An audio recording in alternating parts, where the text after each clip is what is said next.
she's only one peg on the board, and that we will need to proceed with Director Mueller, and we will need to proceed with McGahn, and that is what we're going to do. Watching obstruction of justice in action, you have the White House asserting absolute immunity, which is not a thing. It is just an ongoing effort by the President of the United States to prevent the American people from knowing the full truth. That is three Democrats right there. They're hitting back at former Trump Communications Director Hope Hicks for not answering a lot of their questions on the time that she spent in the White House from the House Judiciary Committee. They were behind closed doors yesterday for hours. Full disclosure, Ms. Hicks is now Executive Vice President and Chief Communications Officer at Fox Corporation, part of our team here. I want to talk about it with Congressman Devin Nunes, Ranking Member, House Intel Committee. Sir, good morning to you, and thank you for coming back. I want to get to a lot in 4 minutes, okay? So let's start with Hope Hicks. All right. What was this hearing all about? Because it appears, based on that reaction, that we're going to court.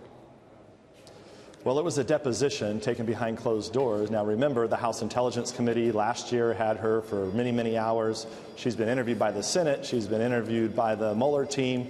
So nobody quite understood why she was back in the U.S. Capitol yesterday doing essentially another deposition.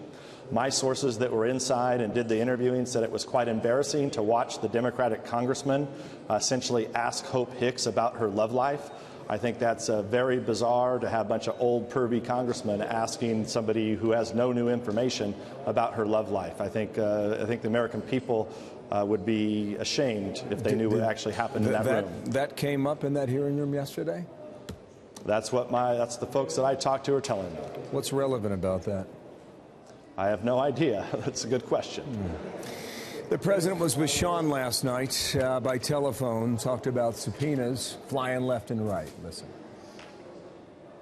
Nancy Pelosi hands out subpoenas like they're cookies. I will tell you, when Jim and when Mark Meadows, Jim Jordan and Devin and all these people, when they went to Paul Ryan to get a subpoena because they found the same things that we're talking about, Paul would say, well, let's take it easy. Let's not this. It was impossible. You couldn't get a subpoena. She hands out subpoenas like they're cookies. It was a clever line, I guess, trying to just cut through this and understand it. Give us perspective on where the investigation of the investigators is today. What has moved forward, sir? So what I would remind, the president had it mostly right, but also what he didn't talk about was how DOJ and the FBI continually blocked our subpoenas. So we had very targeted subpoenas, and oftentimes they would use the Mueller team, for example, as the reason why they couldn't answer our questions.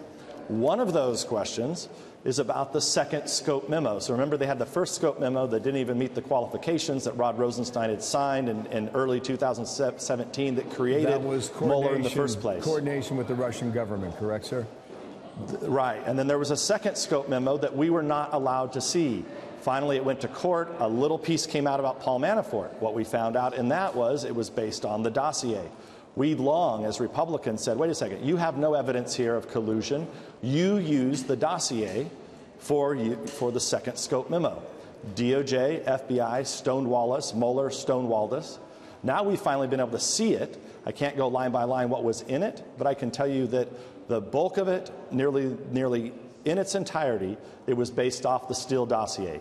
Why is the Steele dossier important? Just to remind the viewers, this was the information that the Clinton campaign got from the Russians, ultimately, is where it came from. And that's the information they took to the FISA court to get their surveillance then. And the same information they took to the FISA court. That's correct. Byron York is writing today in the Washington Examiner. Here's the title of his piece. Now word of mysterious third scope memo for Robert Mueller. What do you know about that, sir? So I don't know if it's a third scope memo, but what it looked to me like, as somebody who has read it, is it looked like a CYA memo. So it looked like it was, and we know this, the public knows this, you can go into the Mueller report, what I call the Mueller dossier, and you can see in there, they talk about this expanded investigation, and they list a bunch of names in there.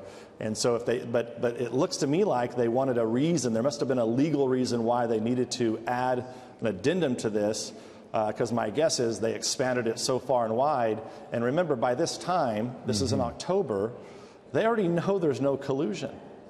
So they start to investigate random Americans like Roger Stone. And remember, at the end of the day, what did they get Roger Stone for?